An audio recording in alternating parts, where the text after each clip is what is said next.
And worldwide at thezone1059.com. Knock him out, John. Whoa! This thing's killing me. Yes, that's a way to start it off on a Thursday with a little Jerry Clower. Welcome into the Bureau, the Farm Bureau Insurance Studio. Farm Bureau, go with the home team. They are your home team at Farm Bureau Insurance across the great state of Mississippi. How y'all are? Thanks for tuning in. However you're tuning in, wherever. Feel free to be a part of the show today. On a hot Thursday, and I'm about to tell you how hot it is. It's so hot that if you get on television, there's a reason I'm saying this. It's so hot that if you get on television and you make a joke about the heat at the expense of the Dallas Cowboys, you become famous. That happened. And if you didn't know it, it happened here, like right around here, locally even, all right? So I'm going to tell you the story in case you didn't know. You probably want to hear this. It's just fun. Funny story this time of year. How to get famous on the internet, at least for a couple of days until the next viral video rolls around. All right, so welcome in. I'll tell you all about it. If you're on the live stream on YouTube or Facebook, hey to y'all, feel free to type in a comment and pop it in there, and I'll be able to see it here on the show. It's one way you can be a part of the show, so feel free to comment if you're watching the live stream. Or shoot me a text on the Country Pleasing text line. It's a 601 number, 885-ESPN. That's the number to text, 601-885-ESPN or 885-3776. And you can call me on the Davini phone, Davini Equipment in Madison and in Jackson, your Kubota dealer. The oldest Kubota dealer in the U.S., in fact, means they've been doing it better, longer than anyone else. So give me a call on the Davini phone. That number, 995-1059. 601 number, 995-1059. Chris, with some kind words to start us off on Facebook, he said, hey, man, I always enjoy your show. Well, Chris, I appreciate it very much. Appreciate you tuning in on Facebook. The first text today comes from Nick, who's got me like a different version of the old joke. And Nick texts the show and says it's hotter than two mice wrestling in a wool sock. Yep. Right. I've heard lots of different versions of that. It is really hot. I mean, it is definitely hot out there. I had to make a walk here in Tupelo today. I won't go into the great details, but I had to make a walk up a long stretch of road, main road, big 4-lane road. I'm walking alongside the road today. Had to walk home from something I had to go drop a car off. And anyway, it was probably a good 4 miles. And the time I got home, I was wringing wet. Literally. I mean, I'm wringing wet with sweat. I enjoyed the walk, though. But, yeah, look, it does not take long. In fact, okay, again, back to the lead. If you're watching the live stream, you saw the title. It's so hot that you can make a heat joke concerning the Dallas Cowboys and become famous. I'm going to tell you what I'm talking about here. So, have y'all seen it? Have any of y'all caught wind of this at this point? The local weatherman he's like this is at WTOK in Meridian. It's a TV station in Meridian, local TV, do local news, weather, sports. And apparently there's this guy at WTOK right over there in Meridian named Ethan Bird, who's like a sports guy for the station, but they let him do the weather forecast. I don't know if somebody couldn't make it in, or I don't have any idea how some of that stuff works. But so Roshana, she saw it. She's on Facebook. She says, I saw it. Too funny. It's really short, but man, people have gone berserk over this thing. Bill, have you heard about what he said about the Cowboys on the news? No, sir, I haven't. You hadn't heard it? Okay. So this will be new to you. So I'm sure it's be new to a lot of people. I'm going to play the clip. Okay. So he's a sports guy. They let him do weather. He tweeted out the video. He is Ethan_Bird TV on Twitter. Ethan_Bird TV on Twitter. He sent out the video clip of him doing the weather, and with the title, "This is why you don't let the sports guy do weather."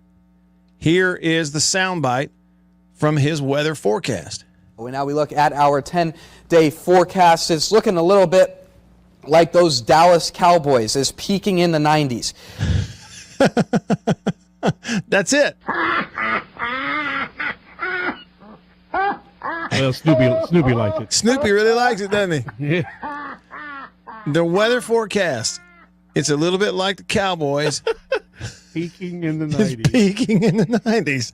And I got to go Bill- down the hall here and talk to Alice Marie. You know, she's a big Cowboy fan. Uh-huh. I got to go tell her that joke. I'll probably get, so if I don't come back, it's been nice knowing you. Nice knowing you. Hey, I got to tell her, though. listen, Bill. All right, I'm going to check it. I'm going to get the most recent here update on and see if Twitter will tell me the views.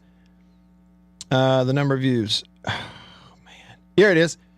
Bill, that video clip, I just played you the whole thing. It's 8 seconds. Yeah. On Twitter alone has gotten 5.2 million views. Goodness. 5.2 million views on Twitter, just on Twitter, of Ethan Bird and Meridian on the news saying this. Now we look at our 10-day forecast. It's looking a little bit like those Dallas Cowboys, is peaking in the 90s. Now, here's the thing about I don't He's know. about right, though. It's about right, Bill. They kind of did peak in the 90s, huh? Yeah. Okay, Greg is asking on Facebook, who is his team? Okay, here's how I became aware of this. I had no idea this had even happened over the last couple of days.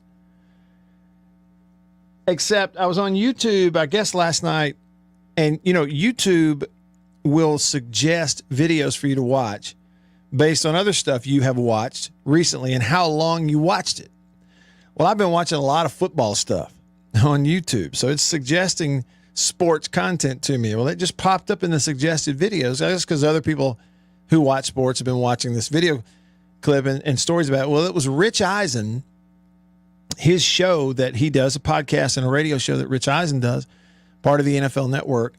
And Rich Eisen, on his show, and big national thing, you know, he's interviewing actors like Kevin Costner and players like Dak Prescott and you name it.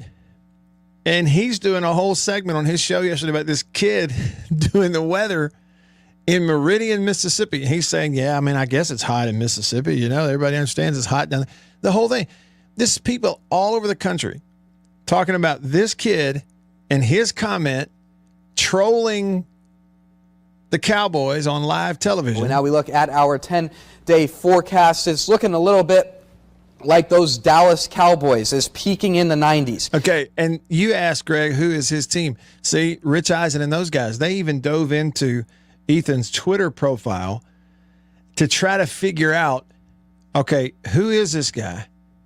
Where does he come from? Who does he root for? And now I am only quoting them, this would be Rich Eisen and his guys, as they thought they figured out that, you know, he went to Colorado State, and maybe they found something about like where he was from originally and decided, well, he must probably be a Broncos fan. He's probably a Broncos fan. And they're going, well, okay, if he's a Broncos fan, his team would have won the Super Bowl more recently than the Cowboys have. And his team would have beaten the Cowboys last year, which they did, and handily. You remember that? The Broncos went into Dallas, what was it, week 5 or 6, and just blew them out in Dallas. It was no contest. Remember that? So, I mean, but again, it's assuming because of where he's from, you know, who he's a fan of. But to me, it is a great comment. It's just, I look at it and go, well, why hadn't somebody else come up with that comment until now? You know, peaking in the 90s, the temperature is peaking in the 90s, like the Cowboys. But it's true. Will, he likes it. He's on Facebook, says, haha, peaking in the 90s. Sarcasm laugh. I mean, it's funny. People like, I started to even intro this today, Bill, as this is going to be, of all the things we've done on the radio this week, this is going to be Louvier's favorite. Yeah, I was just thinking exactly the same thing. Great minds think alike. Right. I was thinking, boy, Louvier's going to love this. Olivier's going to love this, okay, because he hates the Cowboys, loves the Saints, and he signs off every call with either, you know, I hate the Cowboys or go Saints, one or the other, you know, some version of those. Olivier, wherever you are, you might want to become a fan of this kid who's doing sports and occasionally weather the news station right down the road in Meridian. Well, now we look at our 10-day forecast. It's looking a little bit like those Dallas Cowboys, is peaking in the 90s. And his tweet said, "This is why you don't let the sports guy do weather." That's great. Ethan is great. And again, just on Twitter, I don't know about other platforms, but just on Twitter, it's over 5 million views. And it was posted 3 days ago. 5 million. Greg, look, Greg, are you a Cowboys fan? Because he posted on Facebook and said, rent-free in his mind, meaning the Cowboys are living rent-free, which, let's be honest, y'all, the Cowboys kind of live rent-free in everybody's mind. They really do. Everybody. That's why it went viral. That's why people like Rich Eisen are talking about what this kid said.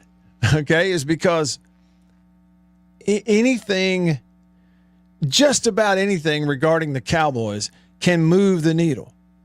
There's a huge group of people out there that can't stand them. They're like the Yankees. There are diehard fans, and then there are people in the middle. Very few of those, by the way. Peaking in the 90s. It's great. Carla texted the show, Country Pleasing text line, Country Pleasing sausage on grocery store shelves throughout the Southeast. Says, sounded like an accurate forecast to me. I mean, it is. Exactly, Carla. Our temperatures are peaking in the 90s. And consequently, the Cowboys, they peaked in the 90s. They did. Show me what is it they say? Show me the lie. There isn't one. But and I'm a Dak fan. I love Dak Prescott. I'm a huge Dak Prescott fan. Have been since watching him go up and down the field in college. You know, everything about it. So the minute he went to the Dallas Cowboys, I have watched every play of Cowboys football on television pretty much since Dak Prescott went into the NFL. All right. So it's weird. It's not that I am a Cowboys fan, always rooting for them to win. I'm just always rooting for Dak to win. Tomorrow, if Dak goes to, I don't know, San Francisco, I'm pulling for them because I'm pulling for Dak. That's just the way it is. And it's cool that he's in Dallas because they're always on TV. They're always in prime time. It's always a big deal. They're always talking about him. All that kind of stuff. Real unnamed texter said, that's hilarious. He liked it. Jason liked it. He saw it. He gave me a laughing emoji. Scott, you're right. Says we ought to get him on the show. We definitely ought to see if he'd come on the show. I bet he would do it too. I just saw this.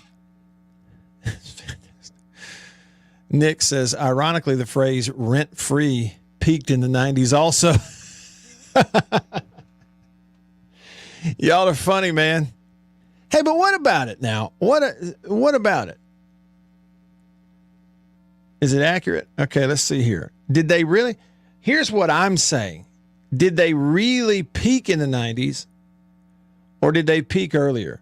Okay, let's see. The Cowboys, they joined the NFL in 1960, went 0-11 in their first year. 1966, lost in the NFL championship to the Packers. 67, lost to the Packers in the championship. 68, 69, lost in the playoffs. 1970, lost in the Super Bowl. 71, won the Super Bowl. In 71, they beat the Dolphins 24-3. That was in 1971. They won the Super Bowl, their first one. 72, lost in the NFC Championship. 73, lost in the NFC Championship. 75, lost in the Super Bowl to the Steelers. Playoff loss, 76. 77, won the Super Bowl, their second one. The very next year, 78, lost in the Super Bowl to the Steelers. Cowboys-Steelers used to be a huge deal, right? In the 60s, 70s. 78, lost in the Super Bowl. Did I mention that one? After winning it in 77 when they beat the Broncos in 77. Beat them 27-10. All those playoffs. NFC Championship loss in 80. Made it to the NFC Championship loss in 81. Same thing in 82. And then there's a stretch of, a decade of the 80s, from 83 up through 90. 91, they make it to the divisional, lose to the Lions 38-6, and then here we go. 92, Super Bowl champs, beat the Bills. 93, Super Bowl champs, beat the Bills. 94, lost to the 49ers in the NFC title game. 95, won the Super Bowl, beat the Steelers, 27-17.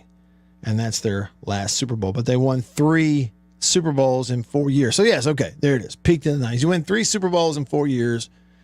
Yeah, it's pretty obvious that was the peak. And ever since then, I mean, it's a lot of early playoff losses mixed in with non-playoff appearances and some pretty bad stretches too. Like, so,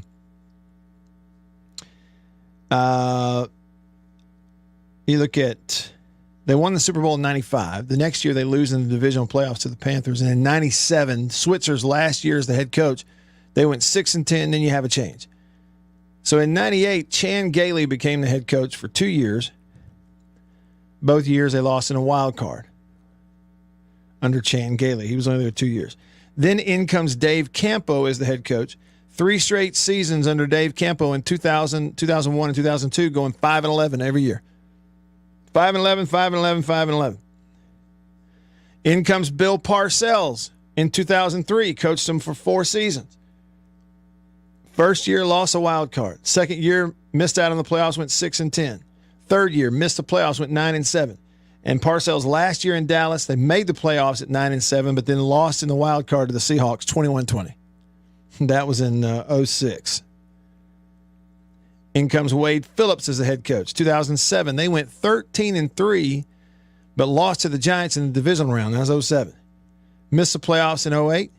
The next year, Wade Phillips, last year as a head coach, won the wild card game and then lost in the divisional playoffs to the Vikings. 34-3, got run off the field. I say his last year. They made the interim thing the next year for Garrett, who then took over. So in 2010, they missed the playoffs, go 6-10. 11, 12, and 13. 2011, 12, and 13, no playoffs for the Cowboys. All 3 years went 8-8. 3 years in a row of 8-8 and no playoffs. And then back in the playoffs in 2014, they won 12 games, won the wild card, lost in the divisional of the Packers. 2 years later, lost in the divisional round of the Packers. By the way, 2015, they won 4 games, went 4-12. 17 missed the playoffs. Well, Dak's rookie year, 16, they made the playoffs, lost in the divisional to the Packers. But, they had the bye because they were a 13-win team. Went 9-7 in 2017, missed the playoffs. 2018, 10-win team, won the wild card game, beat the Seahawks, and then lost to the Rams in the divisional. That's the year the Rams went to the Super Bowl, right? 19 and 20, no playoffs. And then 2021 last year, won 12 games and lost the wild card to the 49ers. So there it is. You didn't expect to come here on a Thursday in June and me read off the history of the Dallas Cowboys to you, but there it is. They really did peak in the 90s. That's pretty clear. It's pretty clear that they did. 3 Super Bowls in 4 years, they're not ever getting back to that.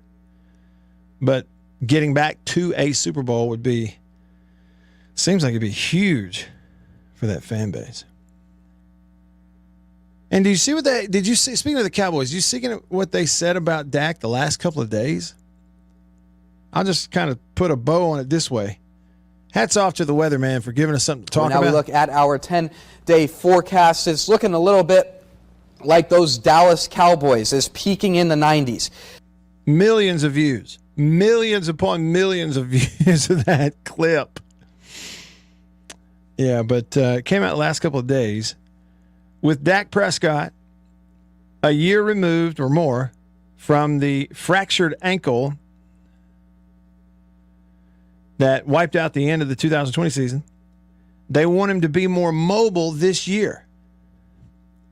Mike McCarthy this week said that after Prescott was limited coming off the injury last year, they are planning to insert more quarterback runs and designed movements in the offense.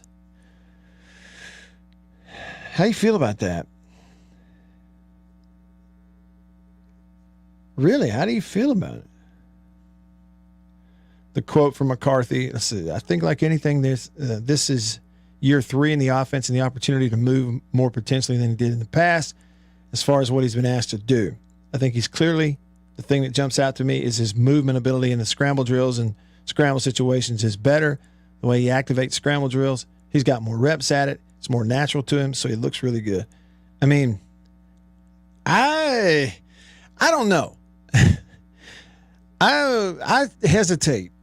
I sort of check up at the idea that some team is going to go, hey, we want our quarterback to run more. We're going to have more built in for him to use his mobility than in the past. You really, in the NFL, you're going to do that? Because let me tell you something. If he's not Lamar Jackson, then his mobility doesn't matter a whole lot. You better be really smart about it. And you better have a good backup. I mean, Greg's a Cowboys fan, and on Facebook he says, we have 0 offensive line and know it. Well, maybe that's it. Maybe they're just preparing him. Dak, you're going to be running for your life. Might as well practice it. Maybe that's it. I don't know. I hope not, for his sake. All right, just getting started with you here on this Thursday. I'm Matt in the Bureau. Stick around.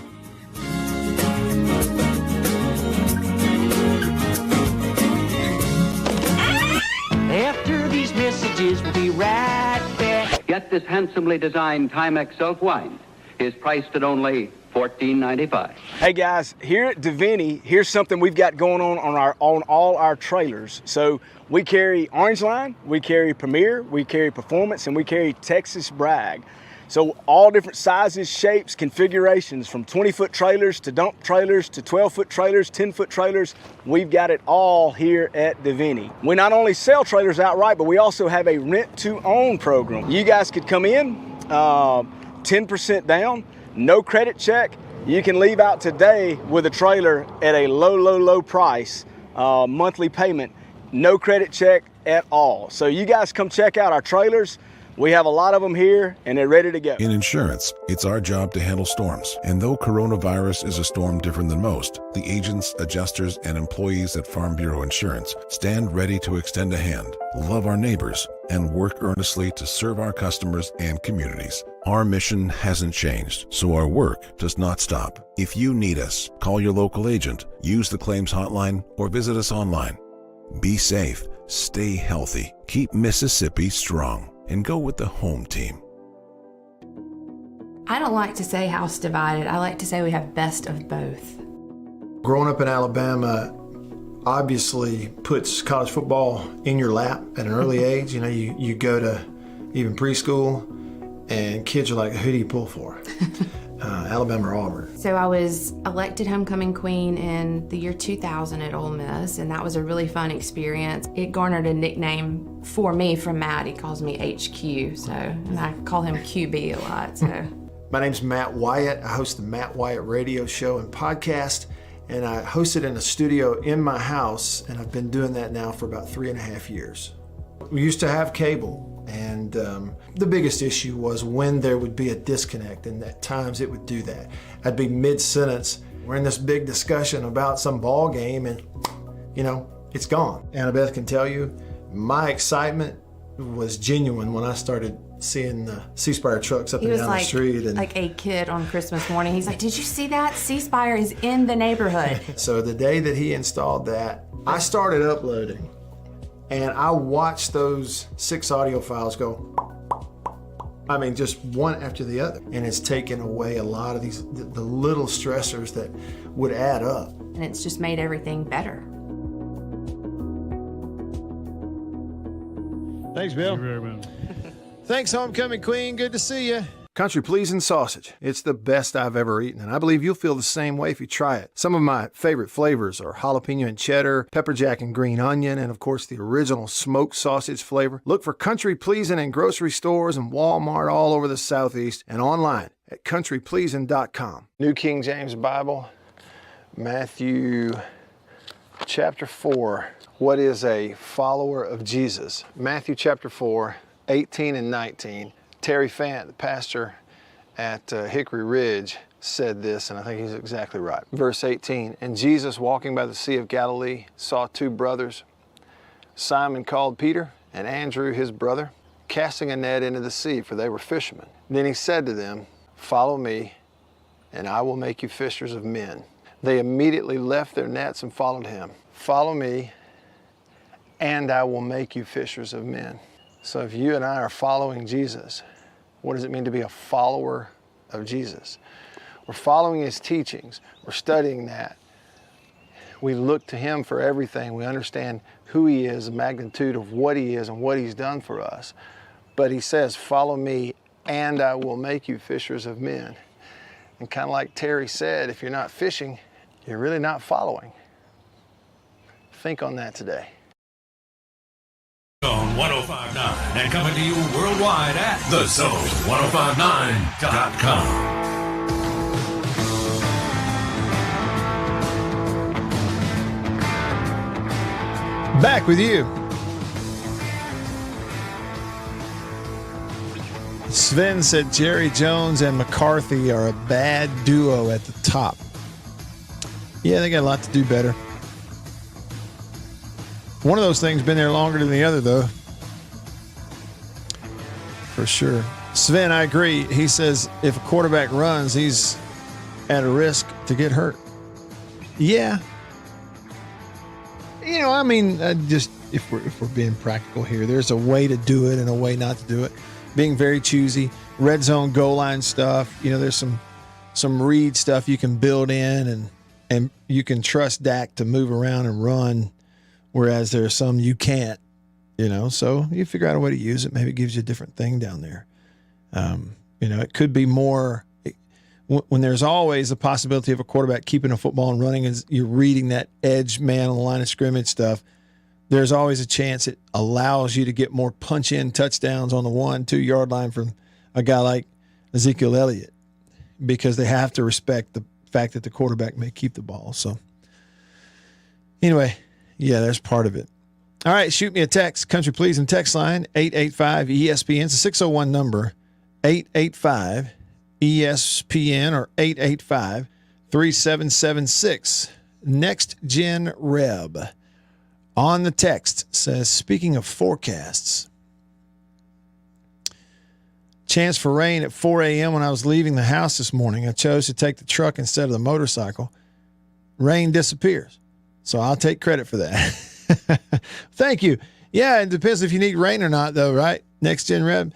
If you, the thing is, it's washing your car, right? If you need it to rain, wash your car because it'll rain right after you wash your car, right? Same thing. Or spend like $150 to have it detailed. Have it detailed and waxed. Yeah. It's going to rain. It's going to rain right after that. That's the way that works. What is the forecast for Omaha this week for the College World Series next gen? I'm going to look it up real quick here. On this handy-dandy weather app on my handy-dandy iPhone 12 Pro Max from C Spire. Let's see. No, that's Hattiesburg. I still had it on for last week. Let's see. Omaha. I sound like Peyton, don't I? Omaha. Omaha. What? Okay, so here we are. Today in Omaha, Nebraska, a high of 89. Now the College World Series begins tomorrow. So you've got 2 games tomorrow and then 2 on Saturday. Isn't that how it works? Pretty sure that's works. So it's all's good, at least according to the forecast for the foreseeable. There are no major rain chances in Omaha, but tonight, overnight, the rain chance jumps up close to 50-something%, maybe a little better than 50% overnight. maybe a few more showers in the early morning tomorrow in Omaha. But then tomorrow, throughout the day, it's clear, no chances of rain, a high of 91. Saturday, hot as all get out, no rain, a high of 96. Bright sunshine, but that'll be the first day. And then Sunday, high of 98. How about this? Monday in Omaha, Nebraska, 0% chance of rain, 100 degrees will be the high temperature in the middle of the day on Monday, June the 20th. So that's what it's looking like for the College World Series. The games, it all starts tomorrow in Omaha. Oklahoma, Boomer Sooner, versus Giga Maggies. So Oklahoma versus Texas A&M will be tomorrow at 1 o'clock Central Time, and that'll be the first game out of the chutes. So tomorrow at 1 Central, Oklahoma versus Texas A&M to open up the College World Series. Then tomorrow night, game 2, you have a 6 p.m. Central start between, what a dandy tomorrow night on ESPN prime time at 6, Notre Dame versus number 9 Texas. Notre Dame and Texas tomorrow night. Then on Saturday is when Ole Miss will play. They'll play the last game on Saturday. This is the opening round. Saturday at 1 o'clock Central, it's Arkansas versus Stanford. And then at 6 Central Saturday night, it's Ole Miss versus Auburn. Speaking of that, I saw this thing on Twitter. A buddy of mine shared it there on Twitter. SEC coaches with 2 College World Series appearances in a 3-season window at their current school. Is that a lot of qualifiers? Is that too much? You get what I'm saying, though, right? They've been to 2 College World Series in 3 years at their current school. The ones in the SEC who have done it, there are 5 of them. 2 trips to Omaha across 3 years, current school. Tim Corbin at Vandy, Kevin O'Sullivan at Florida, Dave Van Horn at Arkansas, Chris Lemonis, Mississippi State, and now Butch Thompson, Auburn. Those are your 5 guys in the SEC that have been to 2 College World Series in 3 years at their current school. And not the most recent, but in a 3-year window. So there they are. And Butch Thompson, look, let me just say this about Auburn. You know, they hosted Ole Miss earlier this year to start the SEC season. They were at home in Auburn against Ole Miss, and Ole Miss went in there and just, I'm talking, exploded on them for 2 games. I guess Auburn returned the favor in the middle game. Like, Ole Miss scored double digits in the first game. Auburn scored double digits in the second. Ole Miss returned a favor and scored double digits in the third. Ole Miss took the series, but pretty much looked dominant. But Auburn did pick up 1 win. They didn't get swept. I don't think. I think I've got that right. I'd have to go back and look. So there's history between the 2. But when Butch Thompson went to Auburn, you know, he was coming off of his stint as the pitching coach at Mississippi State under John Cohen, and you know, it was just a masterpiece with that pitching staff back in 2013 that led by Kendall Graveman, but Ross Mitchell and Chad Gerardo and Jonathan Holder and all those guys. It was just a masterpiece. Piecing it together, got him into the College World Series finals. He goes to Auburn, and everybody knew he was going to have some measure of success at Auburn. You just didn't know what. Everybody knew he would recruit well in a way, but Auburn is at a disadvantage, at least under the current structure prior to name, image, and likeness and portal stuff. Auburn, being an Alabama school, they were at a disadvantage on they were at a big disadvantage on the scholarship deal and having to work against that. And you look up and to say, you know, I know they didn't win it when they were there back in 19. They lost the game to State kind of dramatically at the end, kind of choked it away there. But they were in Omaha. He did have Auburn in the College World Series.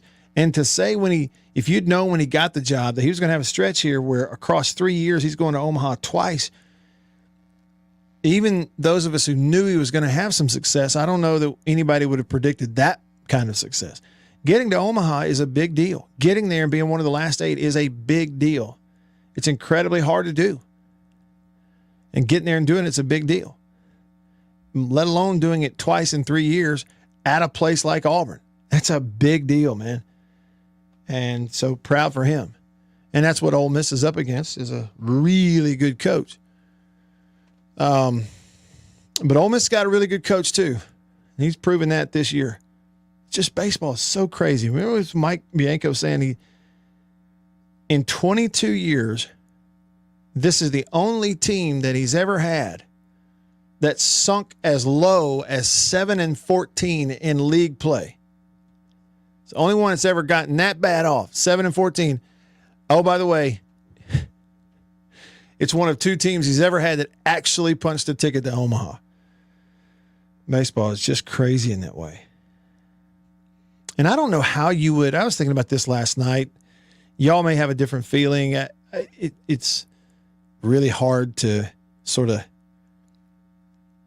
I don't know, put odds on this. Who's a favorite? You know, you got Texas, who was number 1 for a while this year. You got Ole Miss, who at one point was number 1 for a while. Texas has had injuries. They're not the same as they were when they were ranked number 1. Certainly not on the mound. But you got Notre Dame, who everybody felt like was an Omaha caliber team last year, just lost in a super to the eventual national champion. This year, go to Knoxville and eliminate Tennessee. I don't know how you don't make them a favorite. The difference is, you know, you've got a Texas team that's full of players who played in the College World Series last year. You got an Auburn team with a bunch of old guys who played in the College World Series as freshmen, have been through it before. You got Ole Miss, who's super duper veteran in their lineup. You know, one of the better bell cow leaders of any lineup out there in Elko, guys like that, they haven't been there before. You got A&M, you got Arkansas with a lot of experience in Omaha. Arkansas feels like they should be someone who made it last year, didn't do it. So I don't know how you would go about really definitively putting odds on who you think the favorite is. I just look at it too and how they've been playing here lately. And if you're looking at that, I think you've probably got Ole Miss and Notre Dame as your 1 and 2 in some order as a favorite, maybe going into Omaha. You don't count anybody out, certainly no. But Texas has an experience factor. But we get to find out tomorrow night because they go up against Notre Dame. But for me right now going in, based on what we saw the last couple weeks, Ole Miss and Notre Dame, in some order 1 and 2, I think, out there in Omaha. We'll see what you think when we come back. I'm Matt. Stick around.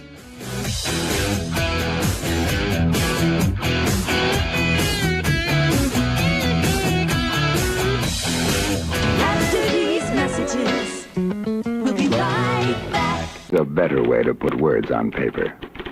A remarkable electric typewriter, the IBM Selectric. This is what makes it different. An ingenious printing element that works faster than the eye can see. What is a follower of Jesus? Matthew chapter 4, 18 and 19, verse 18. And Jesus, walking by the Sea of Galilee, saw 2 brothers, Simon called Peter, and Andrew his brother, casting a net into the sea, for they were fishermen. Then he said to them, "Follow me, and I will make you fishers of men." They immediately left their nets and followed him. Follow me, and I will make you fishers of men. We look to him for everything. We understand who he is, the magnitude of what he is and what he's done for us. But he says, follow me, and I will make you fishers of men.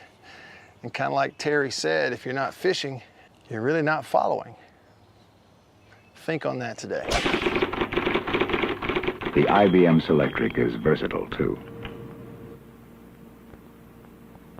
From many different snap-on, snap-off elements, you can select the best type style for the job and be ready to type again in seconds.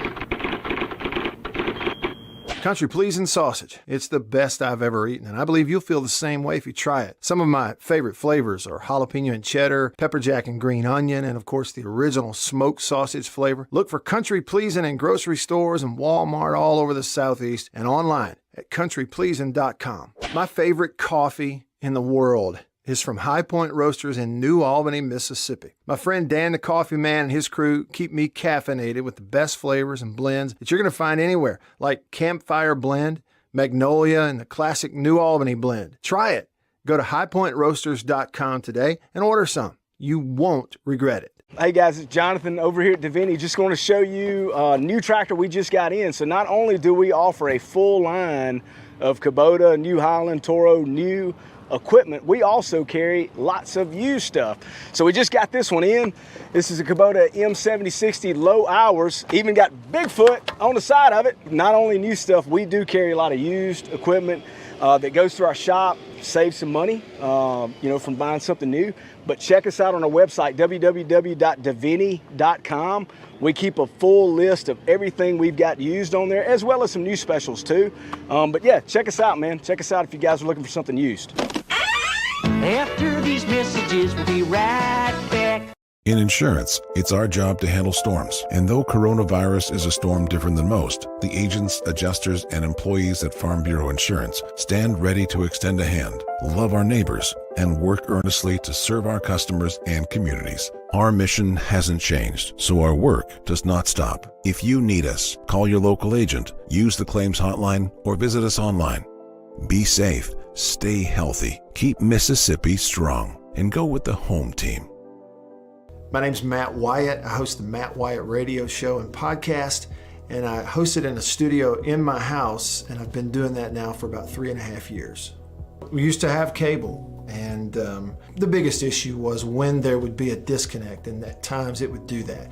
I'd be mid-sentence, we're in this big discussion about some ball game, and it's gone. Annabeth can tell you, my excitement was genuine when I started seeing the C-Spire trucks up and down the street. And like a kid on Christmas morning. He's like, did you see that? C-Spire is in the neighborhood. So the day that he installed that, I started uploading, and I watched those 6 audio files go, just one after the other. And it's taken away a lot of these, the little stressors that would add up. And it's just made everything better.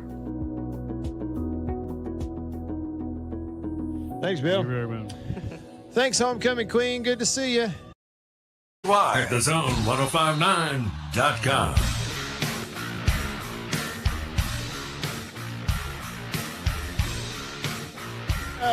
Let's see. Brock on the live stream on YouTube says Notre Dame baseball is not that good. Well, we'll find out soon enough, won't we? Greg is picking A&M to go win the whole thing.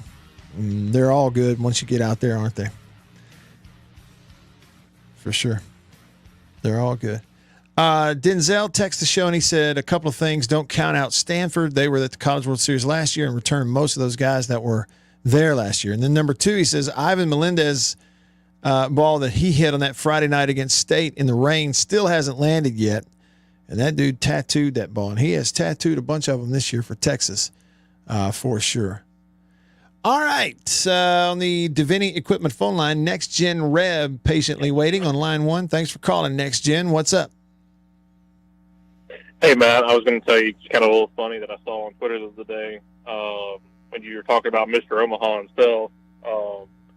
There's a stat out there, and it's not correct, but I don't know how close it is. It's fun for somebody to fact check, but somebody said on Twitter that Tennessee athletics are 0-47 when Peyton Manning is in attendance. That's not right, but I believe it's pretty close. They're pretty bad when he shows up. Meaning, obviously not as a player, but as a fan. Right, as a spectator. Yeah, as a spectator. Mm-hmm. Well, yeah, he showed up in game 1 against Notre Dame. They get walloped.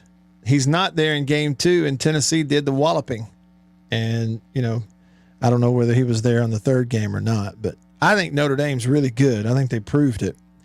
So, who do you have as an honest favorite out there? You got one team that you like better than the others, at least in terms of their chances? The team that I'm shocked most by, looking at the odds with the sports books, is Texas A&M. A&M's kind of the odds-on underdog on pretty much all the sports books, and I think they're a finals team. If I had to pick somebody left, I had Stanford as the runner-up before Tennessee got knocked out. Okay. But this is, I mean, at least in my honest opinion, this is probably one of the most wide open Omaha 8s we've had in a really, really long time. It doesn't feel like there really is a clear cut favorite. I agree with that. We've had, if we're being honest, we've had a lot of years recently where Vandy was in it, and you'd go into Omaha, you'd see Vandy and just go, well, they're the favorite. That's how I've done it the last several years because of the way they were recruiting, and a lot of those years that was right. You feel like they were head and shoulders above, but then last year it turned out they weren't. Even though you thought that maybe going in, but you're right. I look at it next year and just going, Stanford, Arkansas. I mean, watch Arkansas win the whole thing this year, next gen, when it should have been last year's team. And that's how crazy baseball is. It's just this makes 3 years in a row where the odds-on favorite going into the postseason isn't even there. UCLA, Arkansas last year, and then Tennessee. I mean, if Tennessee or Oregon State were there, I could see one of them being the odds-on favorite because they were both so good most of the season and most of the end of the season. But this year really is just so wide open, and it's going to be really fun to watch. It really is. And I'm not as familiar with Stanford. Help me out here, next gen. The coach at Stanford, is it the same guy who was there a couple of years ago when they played in the Super Regional in Starkville? The older guy who had a great personality? You're going to have to forgive me on that. Yeah, that's fine. See, I'm the same way. I'm not as familiar with them, but I look across the rest of it. Link Jarrett at Notre Dame and the job that he's done there, and it's almost like impossible not to like that guy. Bianco at Ole Miss, great story. Butch Thompson at Auburn, phenomenal person. All these years for Dave Van Horn at Arkansas, and what a great job he's done. There's just all these storylines too. First year guy Schlossnagel at Texas A&M, after being all these years at TCU, his first year he brings in a bunch of transfers and he's got them in Omaha. There are all these coaching angles too that are, it's almost hard to find which one you want to pull for. Does that make sense? No, it definitely does. And another thing too is, we always talk about getting hot at the right time and how important that is. But this kind of feel like the year of getting hot at the right time. I mean, Auburn in the postseason, Arkansas and Ole Miss both at the end of the regular season. It just kind of feels like this year specifically that's really been exaggerated. I totally agree. Well, and it's the reason why somebody like me would stand here and go, I got Ole Miss as one of my favorites. Well, it's because of how hot they have been here in the postseason. You look at their at-bats in Coral Gables, you look at their at-bats, and then pair that with what they did on the mound. You go play 2 games in Hattiesburg and don't give up a single run. Nobody's hotter right now than Ole Miss is, and so it's about being hot at the right time for sure. But it can change week to week. We know that. And I wrote an article right before the Hattiesburg Super Regional, just kind of basically outlining and detailing that Super Regional. And when I published it, I made 3 opinionated statements. Everything else was factual statistics, basically. Those 3 statements were that Southern Miss had the better starting pitching, Ole Miss was hotter at the plate, and that as of at least right now, Ole Miss had the better relief pitching. And I got absolutely torched by the fans in Hattiesburg. I bet you did. And, I mean, the relief pitching for Ole Miss hasn't allowed a single run in the postseason. Yeah. Man, not one. It's just incredible. It's incredible what they have done on the mound. Well, and I was talking about their starters too. Okay, so if you look at the 1-2 that they used in Hattiesburg, DeLucia, and then Ellis, and do you, just side note, next gen, do you think that's their 1 and 2 in that order in Omaha?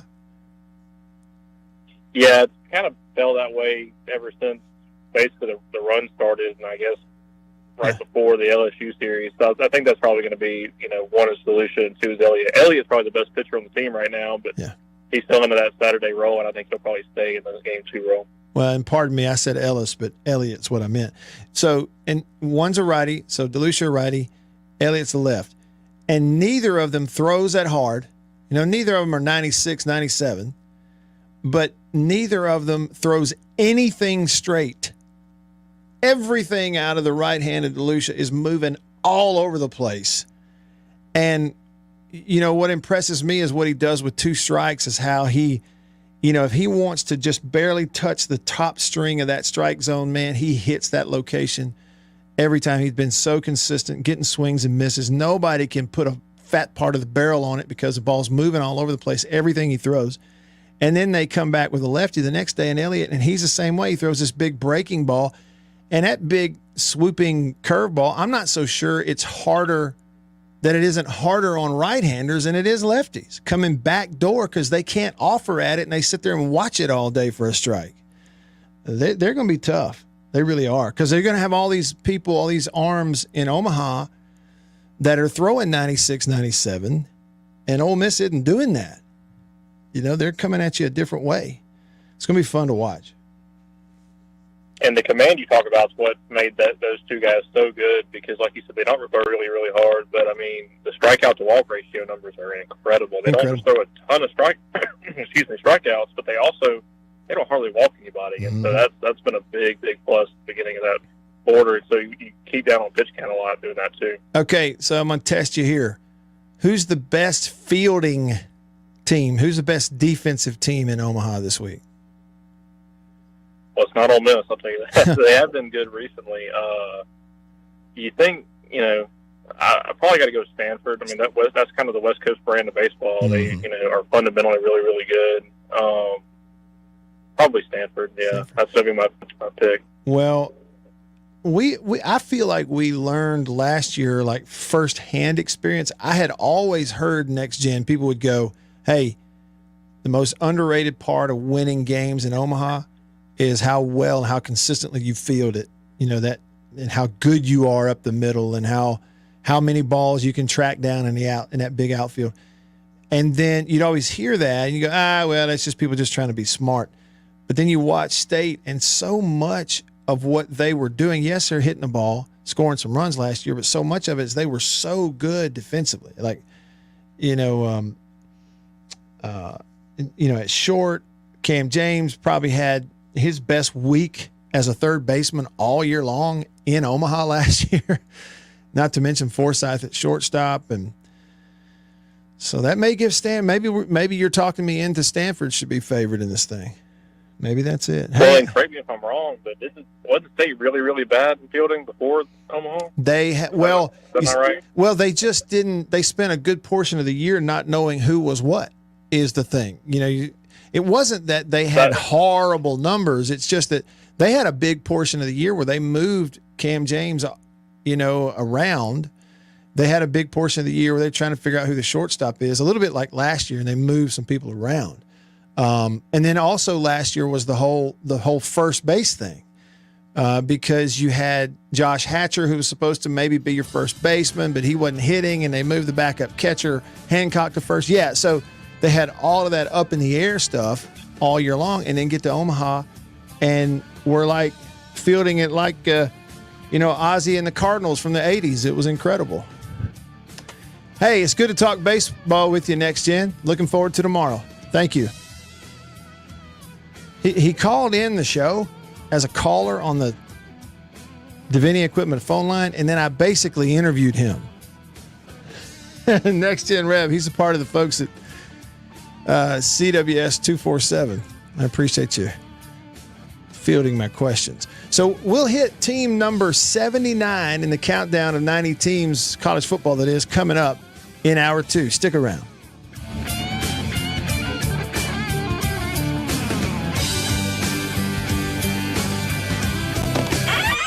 After these messages, we'll be right back. Nowadays, more families than ever before are saving their good times in movies.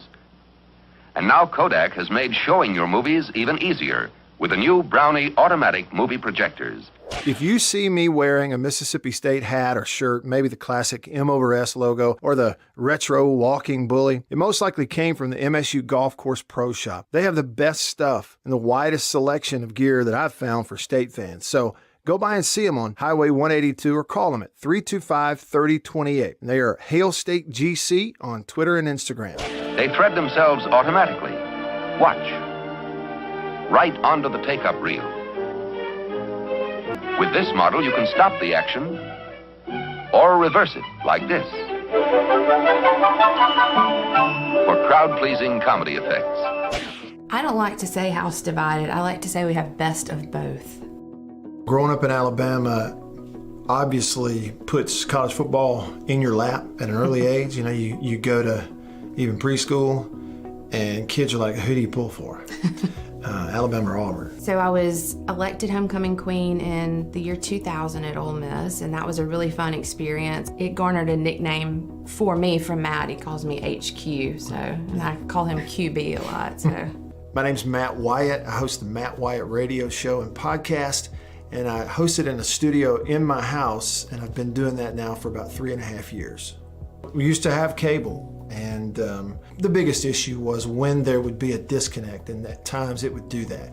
I'd be mid-sentence, we're in this big discussion about some ball game, and you know, it's gone. Annabeth can tell you, my excitement was genuine when I started seeing the C-Spire trucks up and down the street. And like a kid on Christmas morning. He's like, did you see that? C-Spire is in the neighborhood. So the day that he installed that, I started uploading.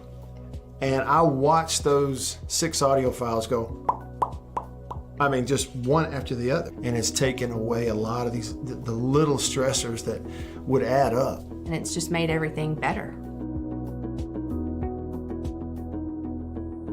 Thanks, Bill. Thank you very much. Thanks, homecoming queen. Good to see you. In insurance, it's our job to handle storms. And though coronavirus is a storm different than most, the agents, adjusters, and employees at Farm Bureau Insurance stand ready to extend a hand, love our neighbors, and work earnestly to serve our customers and communities. Our mission hasn't changed, so our work does not stop. If you need us, call your local agent, use the claims hotline, or visit us online. Be safe, stay healthy, keep Mississippi strong, and go with the home team. After these messages, we'll be right back. This model shows a whole half hour of movies without interruption. This one weighs less than a telephone. But don't let that compact size fool you. It shows your movies sharp and clear. Prices start at less than $55 or as little as $6 down at most dealers. Another new thing we've got here, and you can see I'm in a zero-turn lawnmower, but a little different on this one. Instead of just a canopy, we have a full cab. Air conditioning. We just came from outside. It's hot. This is going to be cool in here when you cut grass. So you need this. You really, really, really need this. Kubota ZD121160 mower with a full air-conditioned cab. We have it in stock today at Davini. So if you want to cut grass, because it's hot outside, in the cool, come see us today. You can buy this one today. So.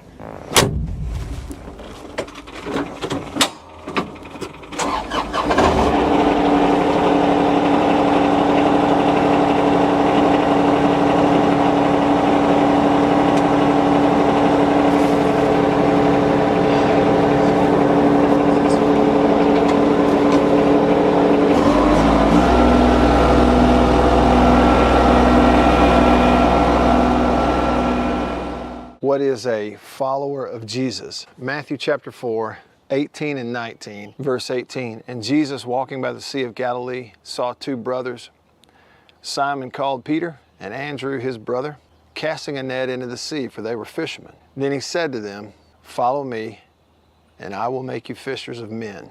They immediately left their nets and followed him. Follow me, and I will make you fishers of men. We look to him for everything. We understand who he is, the magnitude of what he is and what he's done for us. But he says, follow me and I will make you fishers of men. And kind of like Terry said, if you're not fishing, you're really not following. Think on that today. Country pleasing sausage. It's the best I've ever eaten, and I believe you'll feel the same way if you try it. Some of my favorite flavors are jalapeno and cheddar, pepper jack and green onion, and of course the original smoked sausage flavor. Look country pleasing in grocery stores and Walmart all over the Southeast and online at countrypleasing.com. So if you're looking for a big skid steer, we've got it. So this is the New Holland 362C machine. 16,000 pounds. It is an absolute monster. Everything on the inside is digital controls. We've got this one configured with a Lofness 71-inch high flow cutter head So you can go out and maintain property, trees, brush, underbrush. It will absolutely do the job for you. So if you're looking for a big skid steer with a cutter head to go out mulching, we've got you covered. Come see us. Wyatt Show, coming to you direct and live at the Zone 105.9 and worldwide. Now, here we go at the Zone1059.com. What we're dealing with here is a complete lack of respect for the law. Gotta respect the law. Respect the fact that Hour 2 has begun. Here we go. Hour 2 in the Bureau with you on this Thursday. I'm Matt. In the Bureau, the Farm Bureau Insurance Studio. Farm Bureau Insurance. Go with the home team. They are your home team at Farm Bureau. College World Series starts tomorrow. Sven on YouTube says, my sleeper pick is Arkansas, but I think Notre Dame has a good shot at it. Greg said the Aggies have a plus bullpen and clutch hitters. We were talking Tennessee. Sven reminded us that no number one overall seed has won it all since 1999. Let's just say it like it is at this point. Being the number one overall seed in the NCAA baseball tournament is like winning the par 3 on Wednesday at the Masters. It's pretty much a guarantee you ain't winning the whole thing, the real thing. If you're the number one overall seed in the NCAA baseball tournament, you won the regular season. You're the best all year. But it's pretty much a guarantee you're not winning the College World Series. Pretty much a guarantee. Statistically, historically. Par 3 contest. You win it on Wednesday at the Masters, you're not winning the Masters. Why? Statistically, historically, it just doesn't happen. Right? Can I equate those two things? Am I crazy? Am I crazy? Now, in trying to pick who's going to win what, is a pick it. I'm not really picking it. I'm just saying, like, you look at it going, well, who should be the favorite in this thing? Like, you know, who are the underdogs in Omaha and who aren't? Who are the ones that they probably ought to win it? You know, it's hard to figure that out this year. And I was talking about Ole Miss. They've been so good, so hot lately. I mean, just dominant in the postseason. They didn't just win. They just dominated everything. They put up 20-something runs in the last game of the regional. I mean, went 3-0 in the Coral Gables regional. Oh, by the way, Miami was a national seed. And in the third game to beat Arizona, scored like 20-something runs. Go to Hattiesburg. Okay? Nobody in the NCAA tournament, I say nobody. Of all you look at the top 8, or you look at the top 16 seeds in the NCAA tournament, there was only like 3 of them who'd won more games overall than Southern Miss had. They were 11 seed. They beat LSU to win their own regional. They're hosting. Ole Miss goes in there. They didn't just score runs and put up 10 in the first game. They shut Southern Miss out. 2 shutouts. Didn't give up a run in 18 innings. Their starting pitching was so good they didn't even have to use a lot of their bullpen in 2 games in Hattiesburg. It's hard to figure it out how they just went so dominant so quick. But, and I said, like, well, if they continue that, they've got to be a favorite. But Greg says on Facebook you should favor consistency over, he called it hotness. Greg says favor consistency over hotness. What else? What's the other term we're looking for there other than hotness, y'all?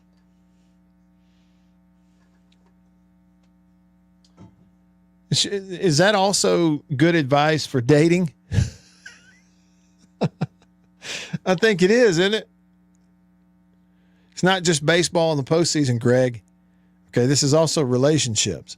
You need to favor consistency over hotness, as you say, right? And luck, he said luck. I don't even know how to factor in luck out there. A couple of things here. David commented on the text line, the Country Pleasing Sausage text line. And I think it's called Esker. David Esker is the coach at Stanford, so it's the same coach. And I just remember what a neat guy he was and like easy to pull for him. you could see why guys enjoy playing for him and why he's successful as a baseball coach. He's got a personality that's very engaging. When they were at the Starkville Super Regional a few years ago, remember when Big Mac does it again? When Elijah McNamee hit that home run, very dramatic deal. Stanford was there for that. So that same guy, David Esker, and he's got now his team back at the College World Series, back-to-back years. Very good team, a lot of experience. So maybe they should be favored. And they're up against Arkansas to begin with. And speaking of Arkansas, Hog Jowl says, who the heck knows who will win it? Excellent point, Hog Jowl. All 8 teams are really, really good to have made it to the College World Series. All have done good things to get here. Any team is a dropped foul ball or an error of getting put out of the tournament or a walk-off base hit from winning it all. He said, I'm strapping in, holding on. It's going to be some outstanding games. I agree, Hog Jowl, man. It is totally up for grabs. If you're a baseball fan, it's going to be fun to watch. Hey, and you're right, Greg. Greg said, ouch. Greg, it takes a big man as a Hog fan to talk about drop foul balls, doesn't it? My hat's off to Hog Jowl. Now, Robbie's an Auburn man, and Robbie on the Country Pleasing text line says, for Auburn to win 2 out of 3 at Oregon State, I like their chances in the College World Series. How could you not? On the road, go to Corvallis. Play. So get this. Last weekend, Auburn's playing in 60-degree weather. This week, they're going to play literally in 100-degree weather. There was a 40 degrees. Yeah, it was really cool. They were wearing jackets. Did you watch that? I'm sure you did, Robbie. The fans in Corvallis are all wearing jackets and toboggans. Last week.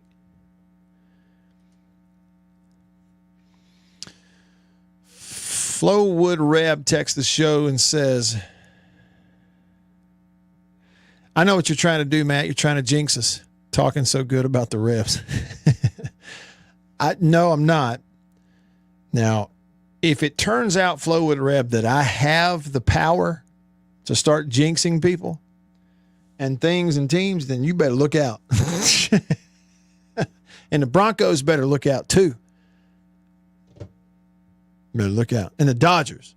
Let me tell you something right now. If I believed and that I really had the power to just by saying things to jinx sports teams, Dodgers, y'all better take a picture because it's coming to an end.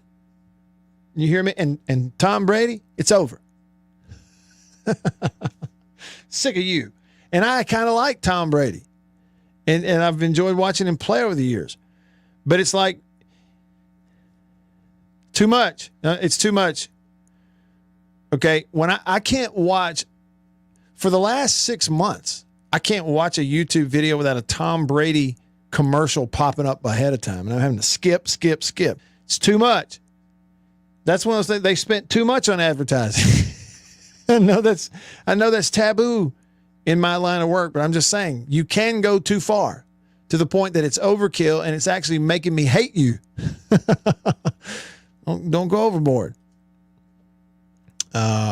Squez says, what did he say? I think Dennis would favor hotness over consistency. Dennis who? I have no idea what we're talking about there. No earthly idea what we're talking about. Hey, Bill, I got to jump in here. We got a side note going on. Somebody's really wanting to know about this helmet that I have spinning in the studio. He wanted to get one, and I gave him the College Corner here in town is where I first saw those. Okay. They have 2 locations, one up in Ridgeland up here, one out in Flowwood. And I gave him their number and stuff, and he called, but they don't sell them anymore. You might be able to tell him where to get one. Did you order yours, or did you find yours at a store? Man, okay, so this is called a hover helmet. For those that are watching the live stream, you're seeing it. That's called a hover helmet. It's really cool. Yeah, it's magnets, okay, that are electric magnets, one on bottom, one on top, in order to make that thing work. And otherwise, it wouldn't. And I got that one, the Mississippi State helmet, hover helmet, years ago, and I've just kept it in good shape without dropping it. I had a partnership with that company for a while on radio. This is years ago, and we gave some away. We gave some Ole Miss ones away and some state ones. Yeah. They make them for just about anybody you can think of, college football and the NFL. But here's what I don't want to talk out of turn, but I don't know if the company has changed, I think, over the years. Yeah. And like Bill's saying, you can find that one or one like it at certain places like College Corner they're out Jackson. of them. They don't sell them anymore. This is a couple of years ago. We were out there doing a live broadcast. So they don't have them anymore. They had two of them sitting there, one for Ole Miss, one for State, and they were. Yeah. I said, those are cool, you know. See, I'm not sure. I figured they'd still have them, but they don't. They don't have them. Well, see, recently, Bill, I looked up because I wanted to get a Chiefs hover helmet, and I looked it up, and it's like everything is third party. You have to find one used or something. I couldn't find a dealer that was stocked up on them. I was able to find some different schools and some other NFL teams, but it's like it's not one central place like it used to be. So it's almost like they sold out of the business and they're just floating around out there somewhere. Yeah, I think College Corner did. They had just some that they finally sold them all, and they don't have anymore. Well, so I better take care of it, huh? Yeah, you better, because that is really cool watching that thing spin like that and knowing that those are magnets top and bottom there to make it float. Here's the thing about it, too. I'm going to tell you something about that. You can get that helmet in between those two magnets to levitate, and it'll just sit there, and without you spinning it, it'll just sit there still all by itself. And if you walk away and come back an hour or two later, it'll be spinning. Uh-oh. Does it all on its own. Ghost helmet. And then let the power go out, and that helmet will suck up and stay stuck to the magnet on top. They designed it that way so when the power goes out, the helmet doesn't fall to the ground and break. I think we need to get somebody to start making them again. Yeah, maybe. I was wanting one, and I should have got one back 2 years ago when I first saw them, but I didn't. Yeah. I procrastinated. That's a big word, Matt. Yeah, years ago, I gave an Ole Miss one to my in-laws, and somehow that helmet fell down and broke. Uh-oh. And it was right about the time the NCAA investigated and popped them. And I thought, this is very indicative. I'm just kidding. Another big word. Yeah, indicative. Indicative. It means it's indicating something. Yeah. Dictionary out here. Yeah. Big old funk and wagonal. According to Funk and Wagonal. That's it. You never know what we might get into in here. So for those that are looking for a helmet that spins like that, good luck. I don't know. You might go online and find one. You never know. Or you might know. talk to the people at College Corner, and they might be able to clue you in as where they might be able to find one. You know. Let's see what we can find out. And if y'all find out anything, let us know. All right. Speaking of finding things out, let's learn something about another college football team. Today, we are 79 days. 79. We are 79 days away from the first Saturday in September. 79 days away from kickoff. So let's hit it. Team number 79 on the countdown of 90 teams in 90 days. Shoot this thing! Set your watch for 90. Why 90? It won't be long. 90 days, Jerry!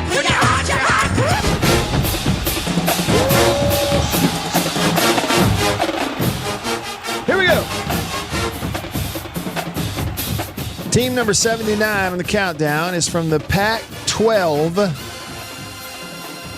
They were 7-6 overall last year, finishing second in their division, and they used to be coached by a guy named Mike Leach, your Washington State Cougars. That's right.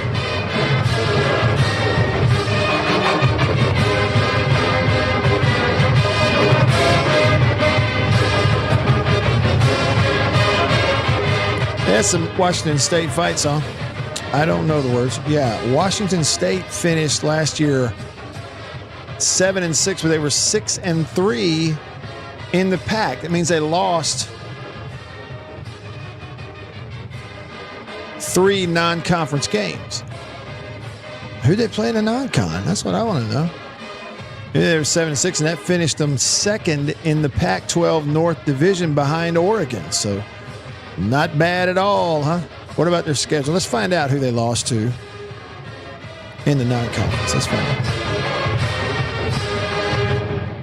So they began the year last year with a season opening loss to Utah State. You know, Utah State must have been better than people realize, and maybe even better than their record indicated. Remember what we talked about with Utah State? They played in the Mountain West championship game.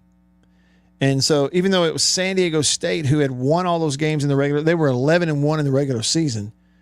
They played in the Mountain West title game, and Utah State beat the tar out of San Diego State, like 40-something to almost nothing. Utah State to begin the year, a 26-23 win over Washington State. So that was not a great way for Washington State to start the year last year. 0-1, lost to Utah State. Turn around, beat Portland State. That was, I guess, their one non-con? No. Yeah. I don't know. They beat Portland State in week 2 to go to 1-1. Then back-to-back losses, week 2 and 3 to USC and to Utah. So after a 1-3 start to the season, they finished 6-2 the rest of the way. They went on a 6-win and 2-loss stretch to finish the year beginning in October. So with wins over Cal and Oregon State and Stanford back-to-back-to-back, they did lose to BYU. Close game, 21-19. Beat Arizona State by 2 touchdowns. Lost to Oregon by 2 touchdowns, but finished the year with wins over Arizona and Washington, put up 40-plus in both those games. So that final non-conference loss, if we're looking at the schedule, they're 7-6, was in the bowl game, the Tony the Tiger Sun Bowl. They lost to Central Michigan 24-21. So when you look at Washington State last year, second in their division behind Oregon, they were a 7-win team overall. But some of their losses by 3 points to Utah State, by 2 points to BYU, and a 3-point loss in their bowl game. Right? So 3 of their losses were by a grand total of 8 points if you add them all up. Yeah, so they're not bad at all. Not bad at all. In terms of who's coming back, I don't know. But you look at their schedule, it's an all-out West deal except for a game against Wisconsin from the Big Ten. So they're going to start the year for Washington State this year 79 days from today. They'll kick it off really late that night, Saturday, September the 3rd on the Pac-12 Network against Idaho. Isn't Idaho the team that they ain't going to have a team too much longer? Yeah, Washington State week 2 will travel to Wisconsin for a big primetime middle-of-the-day game on Fox at Wisconsin. Week 3, Washington State will host Colorado State, and then it's conference play from then on out, starting in the last week of September. So when you look at their Pac-12 games, home games against Oregon, Cal, Utah, Arizona State, and Washington. Road games in the Pac at USC, Oregon State, Stanford, and Arizona. It's a little bit of a look at Washington State. Cougars 2022 schedule. Don't know a whole lot about it. And they've had a coaching upheaval. You know, the guy that preceded Mike Leach there didn't last too long because they had I don't want to call it a COVID issue. It was more of a vaccine issue, wasn't it? He was someone who he wasn't going to be forced to get it. He wasn't going to be told he had to. I think it's one of those deals whether he wanted to or not. He just wasn't going to be told what to do. And so they said, well, we'll fire you. He said, well, fire me. So they fired him. And they've got somebody else coaching him now. I'm not really sure, who it is. But that's a look at Washington State. Now, let me ask, so right now on the comments on the live stream, it seems y'all are talking about golf. Y'all talking about the U.S. Open? Is that what's going on? Yeah. Somebody was giving us an update. Rory McIlroy, the U.S. Open Country Club, Brookline, Massachusetts. Total purse is $17.5 million. He's at 3 under. And so that's a group at the top. So he must have teed off really early. Yeah, and some of these others, Dustin Johnson, Mickelson, some of these guys aren't in it, right? Because of the whole dueling golf tour stuff that's going on with the Saudi Arabia deal. I have not kept up at all with golf post Masters. I just hadn't kept up with it. So if you want golf stuff, you maybe find something, pull me in there. If you want it, find something that would interest me and pull me in there. Otherwise, I hadn't really kept up with it that much. I may watch some when it gets into the weekend, but it'll be competing with the College World Series. For me, it is. I mean, it's golf versus baseball, number one. And two, it's people I don't know versus people I do know. So there's a big difference.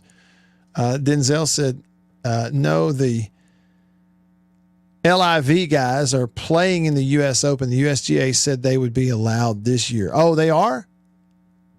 But what about Mickelson? He's not in there, is he? I think he is. The USGA is different from the PGA. I know, but I didn't know that Mickelson was in the U.S. Open. I think he is. I think he is playing. Well, that's good.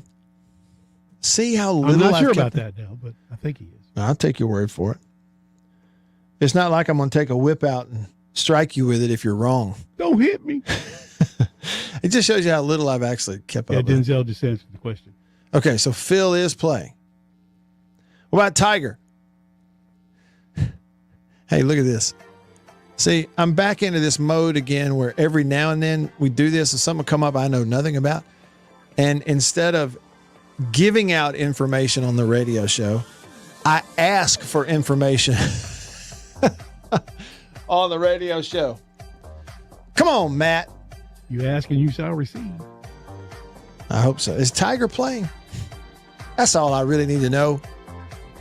Look, if Tiger's playing, I'll watch. If Tiger's not playing, I'll wait till Sunday and see if I want to watch.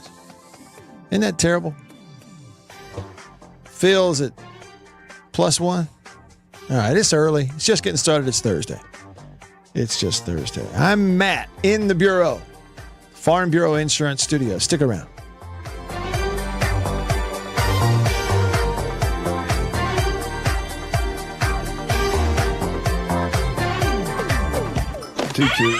After these messages, we'll be right back. Get this handsomely designed Timex self-wind. Is priced at only $14.95. Hey guys, here at Davini, here's something we've got going on all our trailers. So we carry Orange Line, we carry Premier, we carry Performance, and we carry Texas Bragg.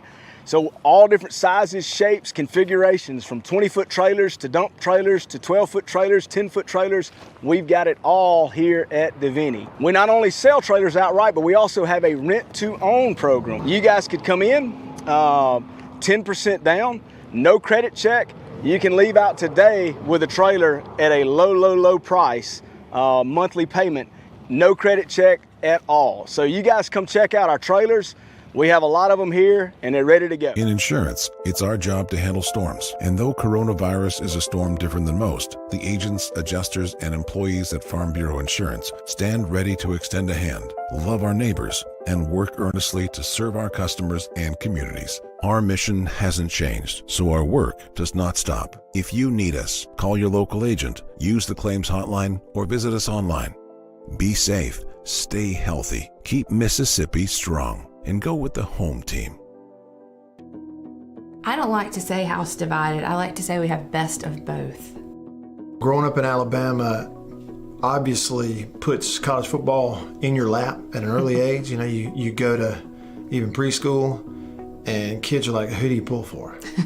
Alabama or Auburn. So I was elected homecoming queen in the year 2000 at Ole Miss, and that was a really fun experience. It garnered a nickname for me from Matt. He calls me HQ, and I call him QB a lot. So my name's Matt Wyatt. I host the Matt Wyatt radio show and podcast, and I host it in a studio in my house, and I've been doing that now for about 3.5 years. We used to have cable. And the biggest issue was when there would be a disconnect, and at times it would do that. I'd be mid-sentence, we're in this big discussion about some ball game, and it's gone. Annabeth can tell you, my excitement was genuine when I started seeing the C-Spire trucks up and down the street. He was like a kid on Christmas morning. He's like, did you see that? C-Spire is in the neighborhood. So the day that he installed that, I started uploading. And I watched those 6 audio files go. I mean, just one after the other. And it's taken away a lot of the little stressors that would add up. And it's just made everything better. Thanks, Bill. You're very welcome. Thanks, Homecoming Queen. Good to see you. Country Pleasing sausage. It's the best I've ever eaten, and I believe you'll feel the same way if you try it. Some of my favorite flavors are jalapeno and cheddar, pepper jack and green onion, and of course the original smoked sausage flavor. Look for Country Pleasing in grocery stores and Walmart all over the Southeast and online at countrypleasing.com. New King James Bible, Matthew chapter 4. What is a follower of Jesus? Matthew chapter 4, 18 and 19. Terry Fant, the pastor at Hickory Ridge, said this, and I think he's exactly right. Verse 18, and Jesus, walking by the Sea of Galilee, saw two brothers, Simon called Peter, and Andrew his brother, casting a net into the sea, for they were fishermen. Then he said to them, follow me, and I will make you fishers of men. They immediately left their nets and followed him. Follow me, and I will make you fishers of men. So if you and I are following Jesus, what does it mean to be a follower of Jesus?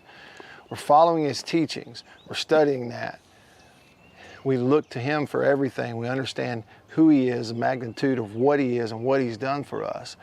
But he says, follow me and I will make you fishers of men. And kind of like Terry said, if you're not fishing, you're really not following.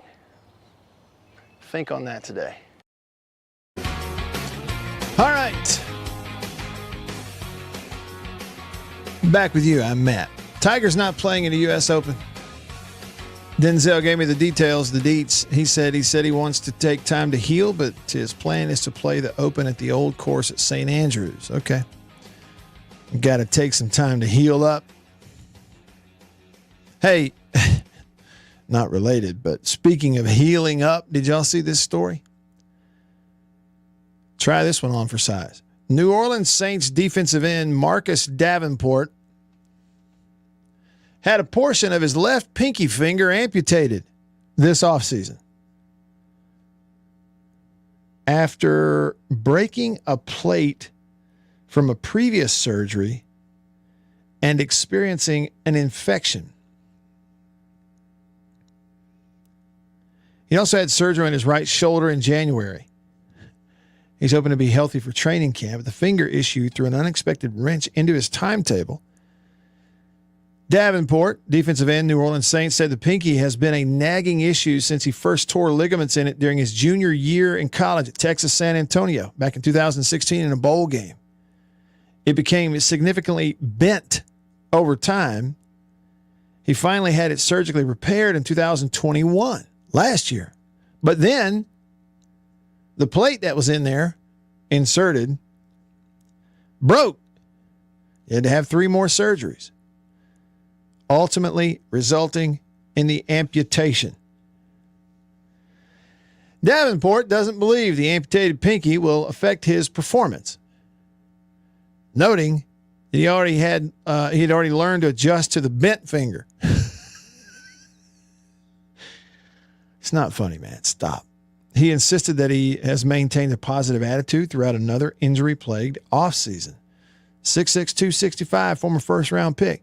Listen, man, it's just no little thing to have anything amputated. You agree with that, Bill? I agree with that. I was going to ask you, have you ever seen Michael Strahan's hands? No. How bent his fingers are. Yeah, sticking out all over the place. Like none of them are straight. They're not straight. They go in all different directions. Yeah. Amazing.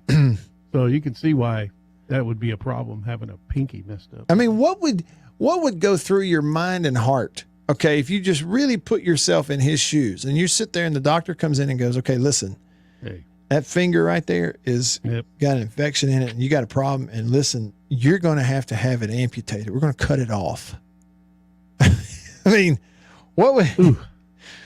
There's lots of people who've had fingers and they toes. just took a piece of his, though, right? They didn't take the whole thing. Yeah, it's not the whole thing. It's partial. Well, heck, Deion Sanders had a toe amputated. Yeah, he sure did.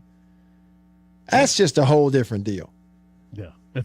You have to relearn your balance. What was it, his big toe they had to take? I thought it was, actually. Yeah, because that would mean your balance would be Yes, it would. Yeah. It's like the comedian Jeff Foxworthy. He told that story. It's one thing to be bitten by an animal. It's another thing to have something bitten off. Yeah. That's a whole nother story. That's a whole different deal. Okay, so well wishes and prayers for New Orleans Saints pass rusher Marcus Davenport. Of course, it sounds like he's got more than one issue, the shoulder and the amputated. He's got a lot going on there he's going to have to work through. He really does, doesn't he? Here's a baseball historical note for you that'll take us back to the good old days. I guess you can call them the good old days, depending on how you look at it. This was actually in the steroid era. I mean, we're just saying it like it is. I don't think it's him, but it was in that era. On this day in 1995, Florida Marlins outfielder Andre Dawson, Hawk, hit his 400th National League home run and the 429th of his career. And he was just one of a few at that time who'd hit 400 in the National League. Into right field. Going back. Is this it? Yes! There it is! We've been talking about it for a long, long time.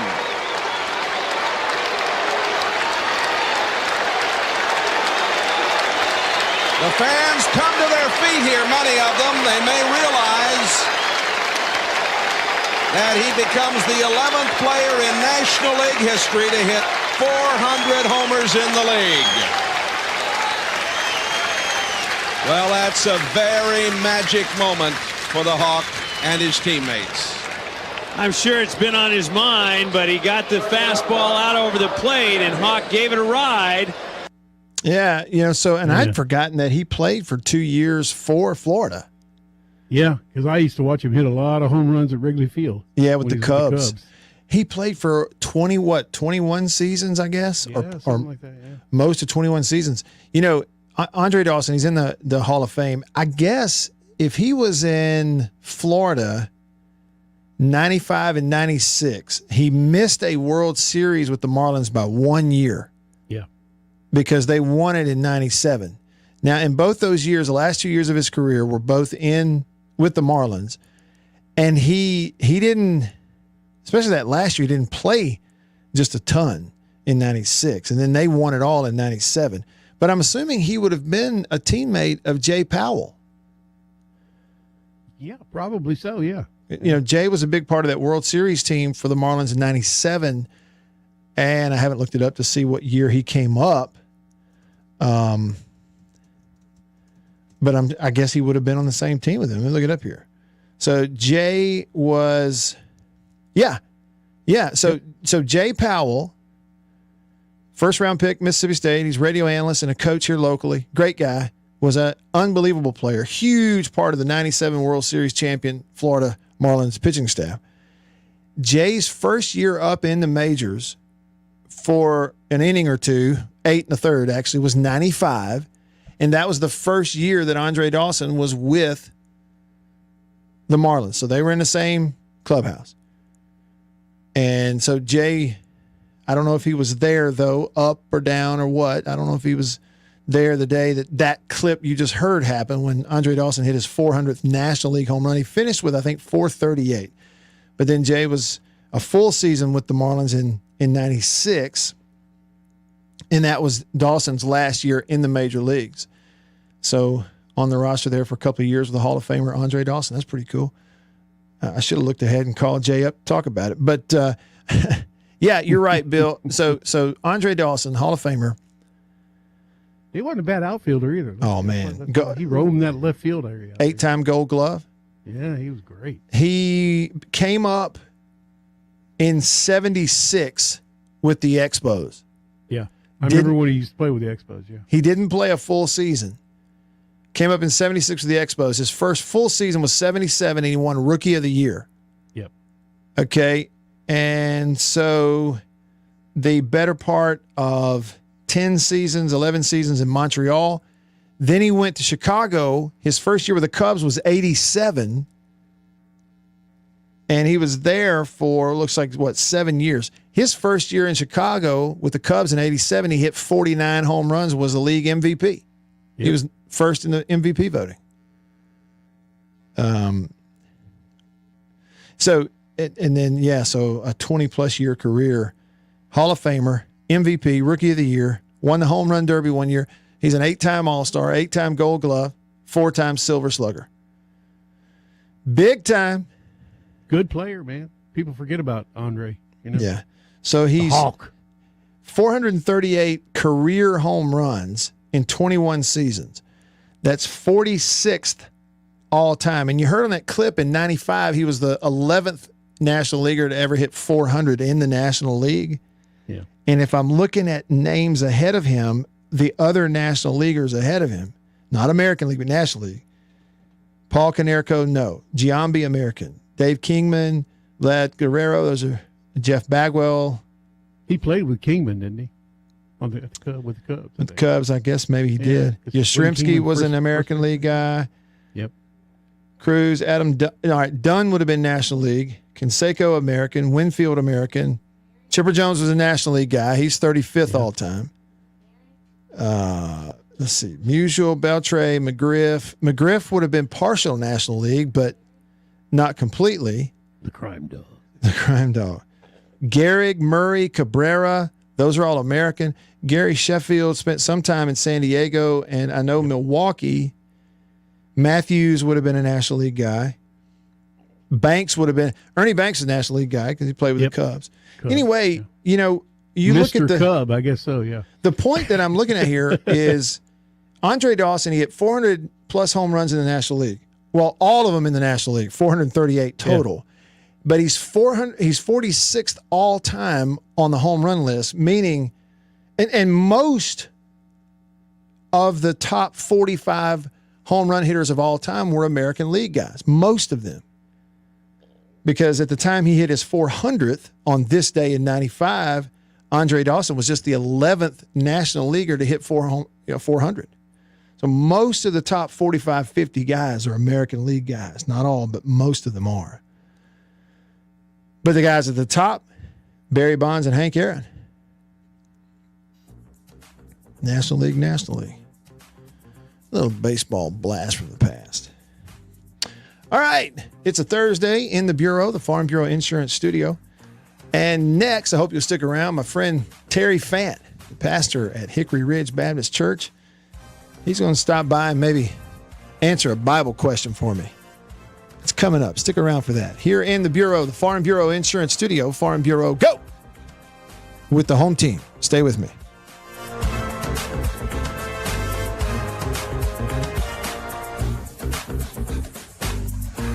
After these messages, we'll be right back. The better way to put words on paper. A remarkable electric typewriter, the IBM Selectric. This is what makes it different. An ingenious printing element that works faster than the eye can see. What is a follower of Jesus? Matthew chapter 4, 18 and 19, verse 18. And Jesus, walking by the Sea of Galilee, saw two brothers, Simon called Peter, and Andrew his brother, casting a net into the sea, for they were fishermen. Then he said to them, "Follow me, and I will make you fishers of men." They immediately left their nets and followed him. Follow me, and I will make you fishers of men. We look to him for everything. We understand who he is, the magnitude of what he is and what he's done for us. But he says, follow me, and I will make you fishers of men.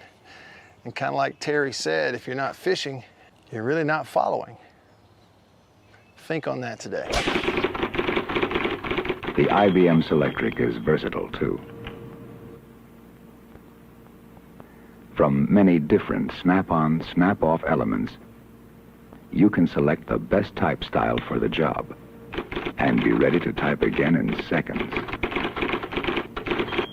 Country Pleasing sausage. It's the best I've ever eaten, and I believe you'll feel the same way if you try it. Some of my favorite flavors are jalapeno and cheddar, pepper jack and green onion, and of course the original smoked sausage flavor. Look for Country Pleasing in grocery stores and Walmart all over the Southeast and online at countrypleasing.com. My favorite coffee in the world is from High Point Roasters in New Albany, Mississippi. My friend Dan the Coffee Man and his crew keep me caffeinated with the best flavors and blends that you're going to find anywhere, like Campfire Blend, Magnolia, and the classic New Albany blend. Try it.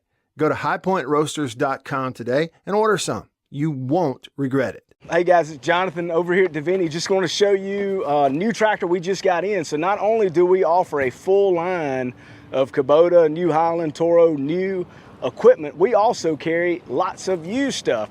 So we just got this one in. This is a Kubota M7060 low hours. Even got Bigfoot on the side of it. Not only new stuff, we do carry a lot of used equipment that goes through our shop, save some money, from buying something new. But check us out on our website, www.davini.com. We keep a full list of everything we've got used on there, as well as some new specials too. But yeah, check us out, man. Check us out if you guys are looking for something used. After these messages, we'll be right back. In insurance, it's our job to handle storms. And though coronavirus is a storm different than most, the agents, adjusters, and employees at Farm Bureau Insurance stand ready to extend a hand, love our neighbors, and work earnestly to serve our customers and communities. Our mission hasn't changed, so our work does not stop. If you need us, call your local agent, use the claims hotline, or visit us online. Be safe, stay healthy, keep Mississippi strong, and go with the home team. My name's Matt Wyatt. I host the Matt Wyatt radio show and podcast, and I host it in a studio in my house, and I've been doing that now for about 3.5 years. We used to have cable, and the biggest issue was when there would be a disconnect, and at times it would do that. I'd be mid-sentence, we're in this big discussion about some ball game, and it's gone. Annabeth can tell you, my excitement was genuine when I started seeing the C-Spire trucks up and down the street. And like a kid on Christmas morning. He's like, did you see that? C-Spire is in the neighborhood. So the day that he installed that, I started uploading, and I watched those 6 audio files go, just one after the other. And it's taken away a lot of the little stressors that would add up. And it's just made everything better. Thanks, Bill. Thank you very much. Thanks, Homecoming Queen. Good to see you. E19.com. This message is sponsored by Pfizer. With the Matt Wyatt Show, ready to talk sports the Mississippi way with you. So get in on the conversation and tell him what you think right now on the Zone 105.9 and worldwide at thezone1059.com.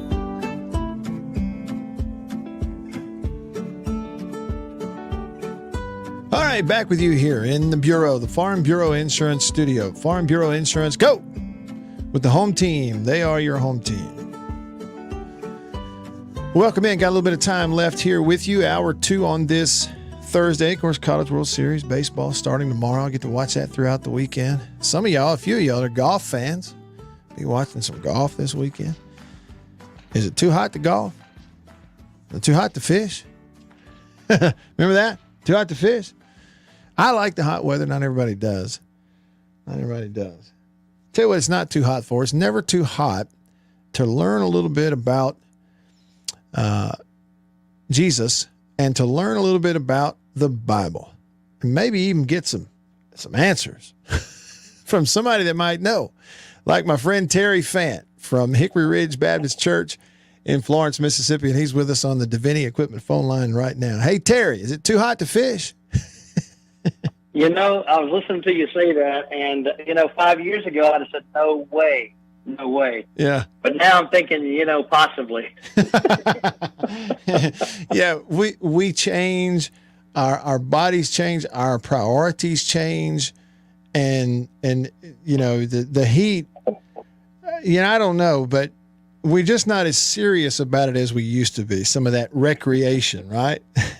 Is the way that yeah. How many older guys have you heard in your life say, I'm just not mad at them as I used to be? That's exactly right. That's exactly right.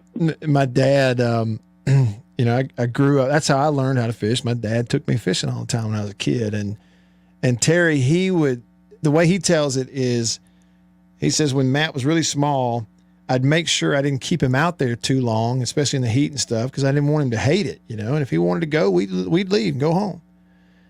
He said, and so the first few times I took him, Matt was about 3-4, and he said, Daddy, can we go home? Yeah, we went home.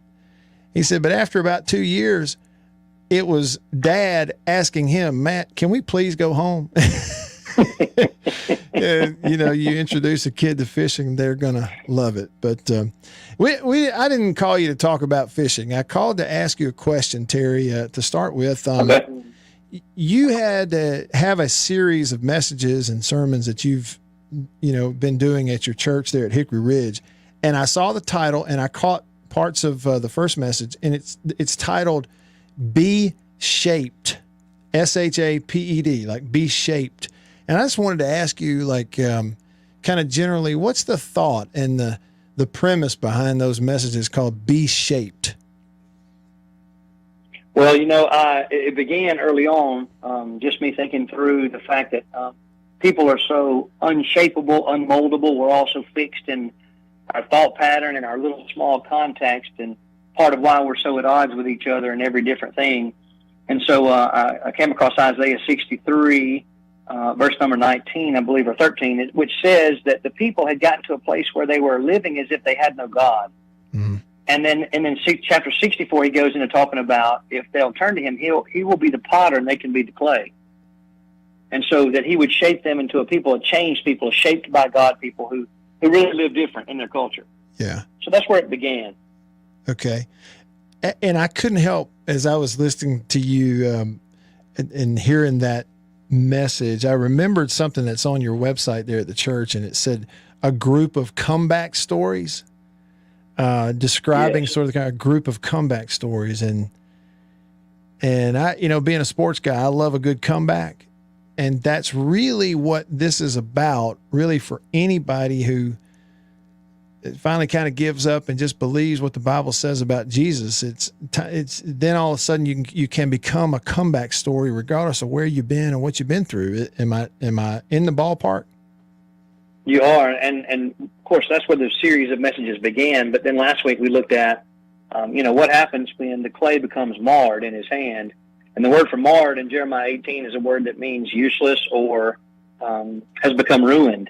And I thought, my goodness, doesn't that describe how my life has been in the past? And how many people can relate to that? We've all made a mess of things at different times. And in Jeremiah 18, he talks about the clay being on the potter's wheel, but while the potter's working it, the clay gets marred. It gets ruined in his hand. But he doesn't take the clay and slide it off the wheel. Instead, it says that he remakes it with the same clay. He remakes a vessel out of that same clay. And man, what a picture of what Jesus can do with our lives and what he has done, or I might even say is doing in my life right now. Right.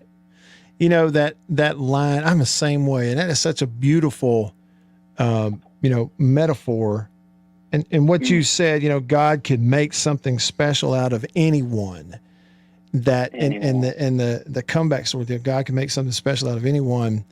That's it's really is that something that enough people hear enough wherever they live and what church they go to. I sometimes wonder people who, when we're down and out, really struggling, I don't know that we hear that message enough, Terry. Yeah, I'm afraid you're right, Matt. It's common understanding a lot of times that people say about the church, the church as a whole, that we have a tendency to kill our wounded, rather than helping each other understand that we are the thing about the clay on the wheel, it's a work in progress. It's not a finished product. And so we have a tendency, though, to treat each other as a finished product. We'd like to talk about grace. We really love to receive grace, but we're leaning on showing each other grace, when we've made a mess of things.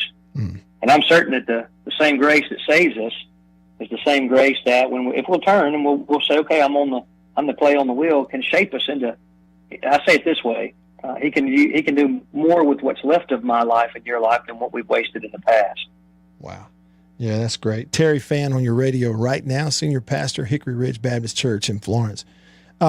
Here's a saying that I heard that applies, Terry. I'd like to hear your reaction to this. I heard this many years ago. I might actually heard my dad say it, but he said the church is supposed to be a hospital for sinners, not a showcase for saints. What do you think about that? Wow, man, I've heard museum for the saints, but that's the first time I've heard showcase, and that's probably more accurate. We're not. Who are we? Who would we impress anyway?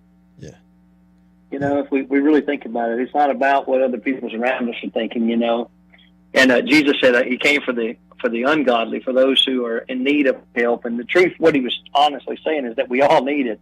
It's just that some of us don't recognize it. Right. Really good stuff. And Terry, I'm gonna see. This is something that popped up on the radar that I felt like applies, and it's from the New Testament. And see what you think.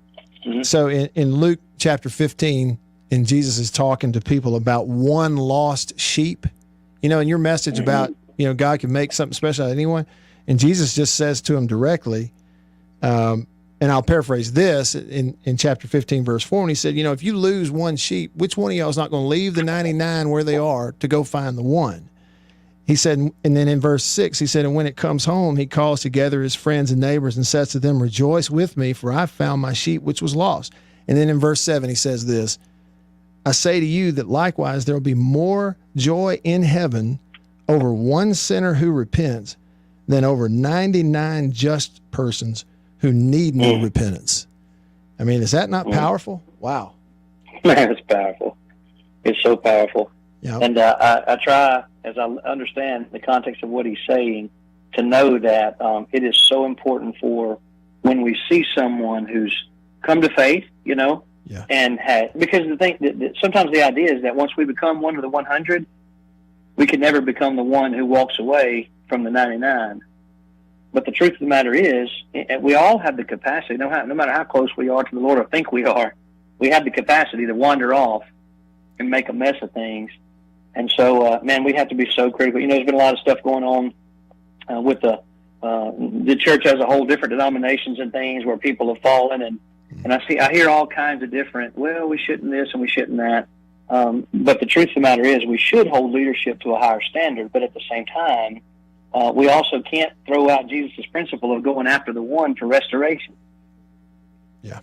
The discipleship, I mean, that's kind of what you're touching on, right? Yeah. So important for us. Think about this. We oftentimes will tell people, hey, Christ can save you. He can give you purpose. He can forgive your sin. But then we say, all right, now you're in, figure it out on your own. Come every Sunday and get a little snippet. And figure it out on your own. And discipleship is so very important. Going to get the 99, leaving the 99 to get the one, and putting your arm around that one, and sharing what Christ has taught you with that one. And it's like specifically for us, we would put our arm around another guy, right, and say, here's what not that I'm perfect, but here's what I've learned is God has taught me about what it means to be a follower of Christ and a man. And put my arm around somebody and actually pour into them with the expectation that they'll pick somebody up and do the same. And it's Jesus' model. He said, go and make disciples. Yes, which is not easy to do. It requires effort, and it requires you to be uncomfortable, but it's what we've got to do. You're so right about that. Terry, it's always good to catch up with you. And I'm going to point people to your podcast. It's called Truth for Today with Terry Fant. You can look it up on Apple Podcasts, called Truth for Today with Terry Fant. I highly recommend it. Terry, I really appreciate you coming on my radio show, man. I'm going to talk to you soon. Thank you. Thank you, Matt. That's Terry Fant, Hickory Ridge Baptist Church, senior pastor. Look him up. Always good to catch up with Terry. And that podcast, again, Truth for Today with Terry Fant. I highly recommend it. Download it, listen as you're walking, mowing grass, doing something around the house. And I will see you tomorrow. For Bill and everybody here on the show, see you tomorrow. We'll preview some baseball then.